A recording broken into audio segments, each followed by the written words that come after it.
Welcome back to the Engineered Angler. If you guys have been watching my channel, you know that I built this lure turner specifically to save space. The shape gives me the ability to mount it up underneath this shelf. And I know a lot of you folks out there are working in little spaces that you've probably quadranted off in a guest room or a utility room or something. And I totally get that. I remember clearly when we were first starting out, we were living in little tiny apartments, going to school and working, and I still wanted to build something. And in fact, I built a 10-foot flat back canoe working mostly in our little dining room, and we had like a tiny little back patio, and I kept everything that I needed in this tiny little 2-foot hallway closet that I just crammed all my tools and all the materials in. So I totally know what it's like to not have much space to work in. So I gave myself a challenge to make a lure turner that would fit in this box. It's 12 by 8.5 by 3 inches deep, and it'll stack and slide into any drawer or under a bed or in a high shelf in a closet. So first, a little shopping is in order. So I'll visit to the big box store for some PVC plumbing fixtures, and then some cheap cutting boards, and finally the box. So I assembled all the parts that I'm going to use here, and you see I'm essentially using PVC. It's like the easiest, it's poor man's machine work. And the only other components really are the motor and some lamp wire. This motor really was really inexpensive. It was about $6. And the nice thing is it uses standard wall current here in the US is 110 volts. And it turns between 5 and 6 RPMs, which is absolutely perfect. Really what you want in a motor, if you use a different kind, is something that turns between 3 and not too much more than 10 RPMs. So I'm going to go through the whole build, but I was thinking that I would go ahead and just jump forward in time and show you what this looks like fully built and ready to rock. So let's go ahead and jump forward a few hours. All right, it's done. Let me show you what it looks like packed up. You can clearly see everything's in there, and it fits pretty snugly actually, without a whole lot of extra space. So let's go ahead and assemble it, and I'll show you all the different features.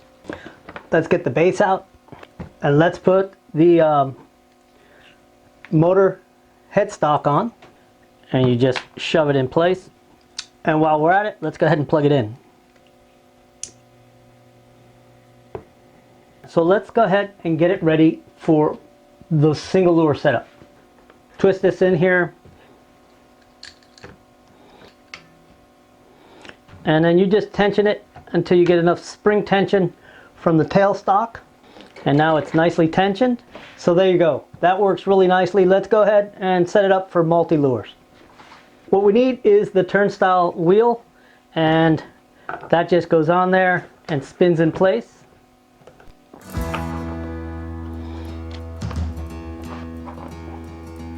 And there they are. Let's turn this thing on.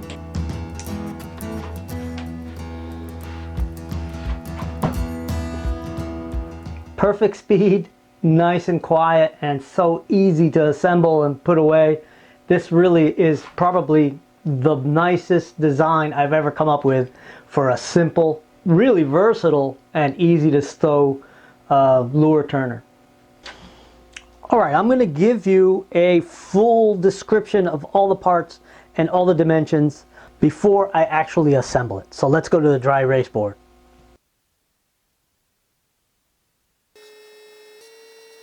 You'll need elbows, 90-degree elbows, 4 of 3/4 and 2 of the 1/2 inch. You'll need T-couplers, 1 of 1 inch and 2 of the 3/4. You'll need 1 3/4 inch cross coupler. You'll need reduction fittings from 1 inch to 3/4, and you'll need 3 of those. You'll also need 1 3/4 inch to 1/2 inch reducer. You'll need end caps, 1/2 inch, 2 of them. You'll need one of these conversion fittings. It'll go from 1/2 inch glue in to 1/2 inch pipe thread. You'll need another conversion fitting that goes from female 1/2 inch pipe thread to glue in 1/2 inch. And you only need one of those. So you'll need a 1/2 inch pipe thread end plug, just one. So as far as long pipe goes, 3 feet, 3/4 inch, schedule 20. 3 feet of 1/2 inch, schedule 40. And you'll need a bit of 1/2 inch CPVC if you're gonna make the lure mounts the way I do. And you're also gonna need some 1/2 inch CPVC end caps, and you'll see why. First thing I wanna do is assemble the base. Now I'll go ahead and give you the dimensions, but I'll remind you that the dimensions of everything is going to be specific to the box I'm using. So the other thing you're going to need is some kind of glue. You don't have to use PVC glue. This is not going to be watertight and doesn't need to be. So you can use crazy glue if you want to. I will be using PVC glue because I like the way that it actually lubricates and glues. This way I can get these pieces of pipe all the way into the fitting. And I'm going to put together this frame like so. These will be the long legs. These are 8 inches each. These are 1.5 each, and they're going to go in here. So let's go ahead and get it done. Now this one has to go perpendicular to the elbows. I need to trim this crossover to be the same size as this T.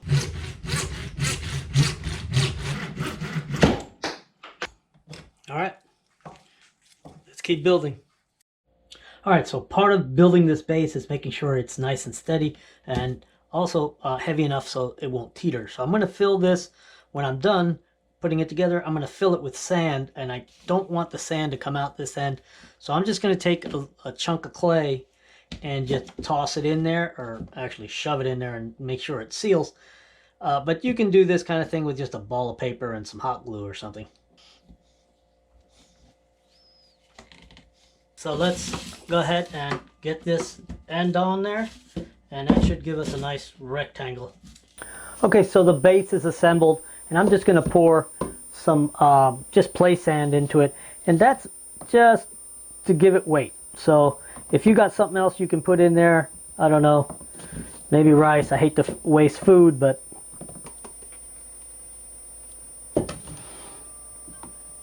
it really gives it some heft. That's going to make for a nice stable base. And now I'm going to shove some clay in here too, just to keep it from coming out later.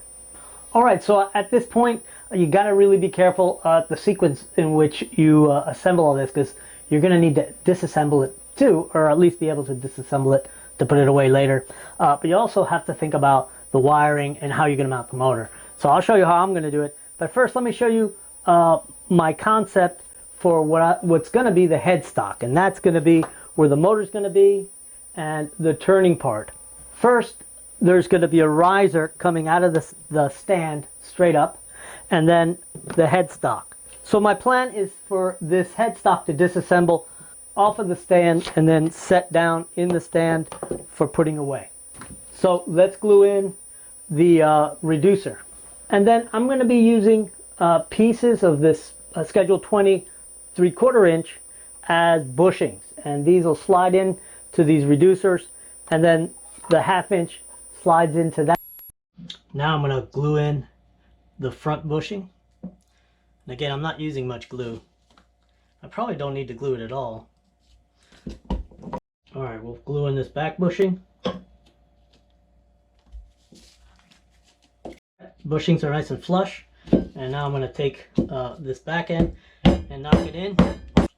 Alright, now I need to come up with a way to mount the motor. Now to do that, we got to dig into our final piece of material, which is a really thin cutting board. I need to do a 6-inch circle. Alright, that's perfect, and it'll give me a little extra material to be able to make a mount for the motor. Let's go out to the saw and cut this thing out.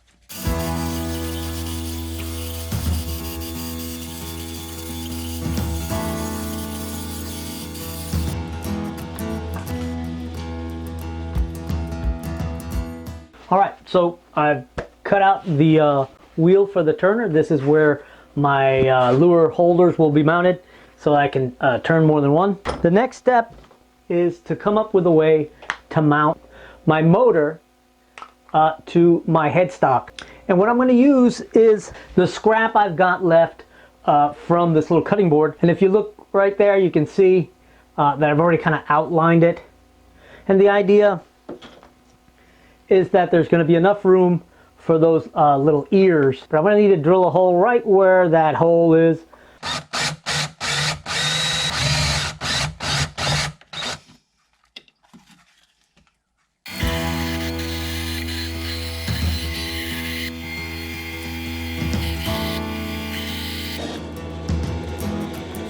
This is going to be my little mounting flange. The motor will go right on top of it, like so. So now it's just a matter of mounting this on here. And I'm just going to use little tiny 3/8 screws and countersink them in so they're out of the way.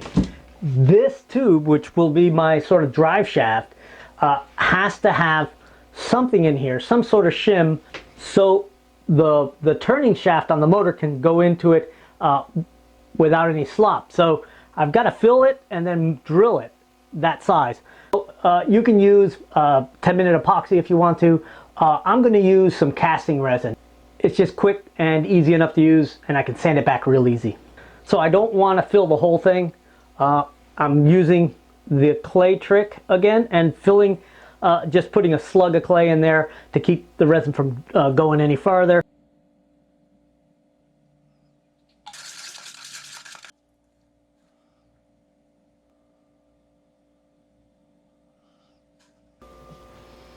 All right, I've got this cut out. This is going to be the mount for the motor.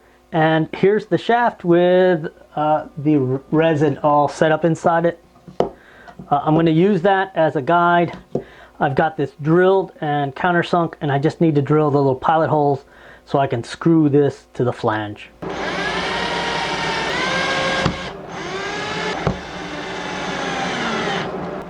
And I should be able to mount this in here pretty easily. Now I've drilled the hole in the end of my drive shaft here. That's the size of this drive pin. And the key here now is that the length of this piece of PVC has to be long enough so that when you unscrew your motor, you can pull out and then disconnect your pin, which runs through that pinhole right there. All right, I've drilled the hole, and all I got to do now is align it with the hole in that drive shaft. And then I've got this little 1/8 inch diameter piece of, actually a rivet shaft. And the idea here is that you put the pin in, and the pin is just long enough to go all the way across, but not stick out. And you shove it in there and get it aligned with the outside of the pipe. Now it's on there nice and firm, and it can't fall out because it's going to be sleeved in there. Now we just mount this motor permanently, or semi-permanently. All right, it's mounted. All right, I'm going to go ahead and glue the riser onto the head, and the riser is 4.5 inches long. All right, that's one component. The only thing left to do on the motor head part is to do the wiring. And so let me take a moment right here and just say that this is not an instructional video on how to do electrical wiring. If you're not familiar with electrical wiring, don't attempt it without looking at a good handyman manual, approaching some electricians, or finding some friends that know how to do electrical wiring. Even the 110 volts coming out of your wall can knock you dead. So I'm not going to show you how I do it. I'm simply going to tell you that it's a direct connection. I'm going to solder them in. And what I'm going to do is I'm going to bring the wire in up here at the top of the riser and bring the lamp cord out at the bottom of the riser. And then the connections will be hidden and protected on the inside. All right, we're getting close here. I want to go ahead and put together the disc that's going to rotate all our lures. So to do that, I've got to mount these receivers, and all they are is end caps. So what we need to do is drill our 4 holes,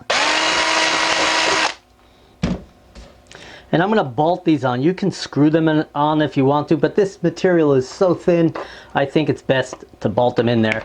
And I'm using these little machine bolts with locking nuts. What you do want to remember is, at least for this setup, is that you want the screw head on the lure side so that it doesn't get in the way of putting in your lure holders. And that won't come loose.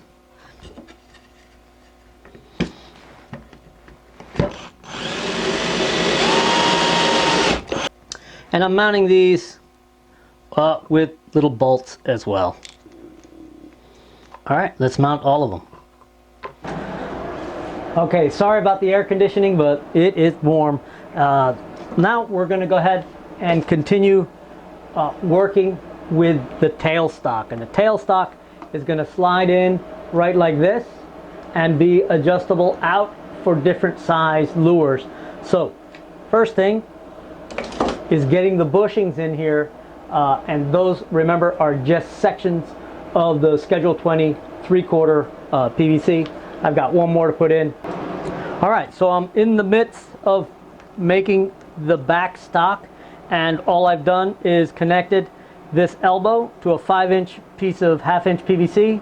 This is a 3/4 T with a reducer to 1/2 inch so it can fit this riser.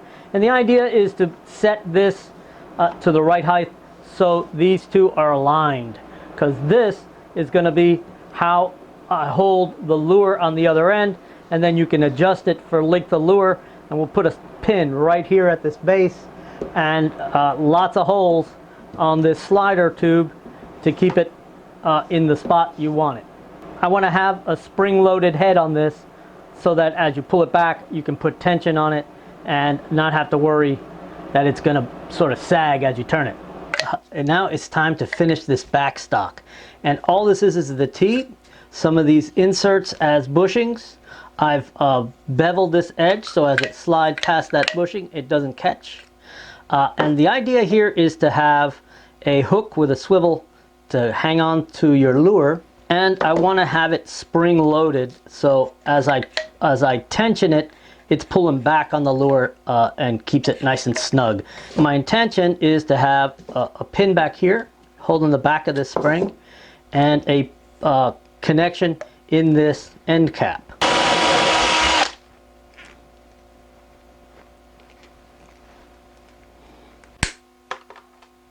Slide that in there, and I'll have this, I'll just wind this around. I'll snip it off right here.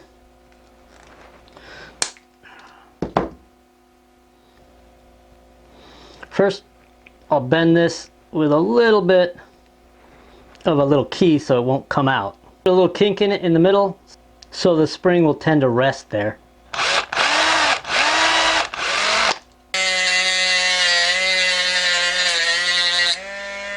And that should be pretty secure. Alright, so I got the spring mounted. It's got to go through the tube,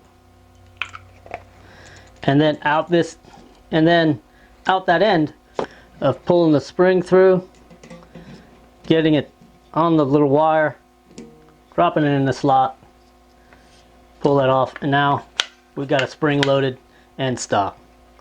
Alright, we're getting there. Alright, so you always know when I'm nearing the end of a project because the mess becomes ridiculous. This is just a plug that I put a wire into, and the wire's got a little coil on it, and then I glued it all with some super glue, and I cut myself. And that's what you want. You want something that isn't going to spin and is aligned with the center rotation. So the single lure configuration is the simplest one on this contraption. This is the adjustable tailstock. And of course, it all pulls apart so that you can store it easily. It pulls apart like that. I took one of my wife's hair bungee thingies and created this little self-retaining pin. And so you can just tilt it a little bit, slide it out to where you want it, and then let it drop into the hole. And then you just tension it until you get enough spring tension from the tailstock. So there you go. That works really nicely. Let's go ahead and set it up for multi-lures. And depending on how you mount your lures, you can even have 5 on this thing and get your production up just a little more. So as a bonus, there's this little attachment, which is a piece of noodle glued to some PVC. And if you like to paint and clear coat tumblers, this makes it so simple and easy, and you don't have to have a big contraption that you have out all the time. Well, if you like these kind of builds, let me know. Give me a thumbs up, and if you haven't subscribed, subscribe. And if you have your own lure shop challenges, let me know what they are. Maybe I can help. I'll see you on the next video. And just to prove to you that it's super easy to put away, I'm going to let Abuela put it away for me. Sure, it's easy. See? Nothing to it. That's it. So it's a good chance to say hello to your grandchildren, Abuela. Yeah, hello, Cristina, Gregorio, Alexander, Victoria. Besito de abuela. Bye.